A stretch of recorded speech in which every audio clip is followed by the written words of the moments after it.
চাই যে বাংলাদেশের মধ্যে এমন এক আইন হোক যে আইনটা ছিল ইসলামী আইন, যে উমর রাদিয়াল্লাহু থেকে যে আইনটা আসছে যে তাদেরকে ধর্ষকদের ঘরে মাটি পুঁতে অর্ধেক পর্যন্ত তাদেরকে বেড়ে পাথর মারা হোক।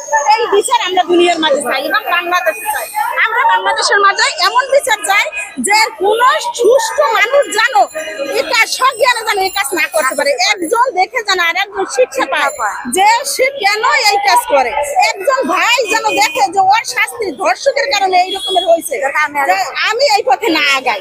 এই জন্য বাংলার ঘরে ঘরে সব ভাইদেরও আমাদের সাথে নামতে হবে। শুধু আমরা নেমে গেলে চলবে না যে বোনেরা নেমে গেছে, মায়েরা নেমে গেছে, আমরা হাত দুটাই বসে থাকি না। ভাইরা আমাদেরও যেমন সন্তান আপনাদেরও তেমন সন্তান।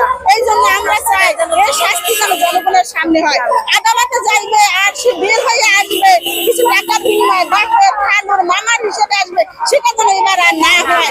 বাংলার জমিনে যেমন জুলাইয়ের যুদ্ধ করেছি, এবার হয়তো জুলাইয়ের মতন আবারও যুদ্ধ শুরু হয়ে যাবে বাংলার ঘরে ঘরে ইনশাআল্লাহ। আর সেটা আপনাদের দ্বারা আপনারা যেহেতু আমাদের কাছে জিজ্ঞেস করতে আমরা চাই এমন কিছু ভালো আমার বাংলার মাটিতে পড়ে। হয়তো আমি বেঁচে নাও থাকতে পারি, আমার সন্তানগুলো যেন বুক ফুলিয়ে বাংলার মাটিতে যেন দাঁড়াইতে পারে, বুক ফুলিয়ে বলতে পারে যে না 52-এর যুদ্ধ দেখি নাই, আমি যুদ্ধ দেখেছি, আমি জুলাইয়ের যুদ্ধ দেখেছি, আমি 24-এর যুদ্ধ দেখেছি, কিভাবে স্বৈরাচারীকে বের করা হয়েছে।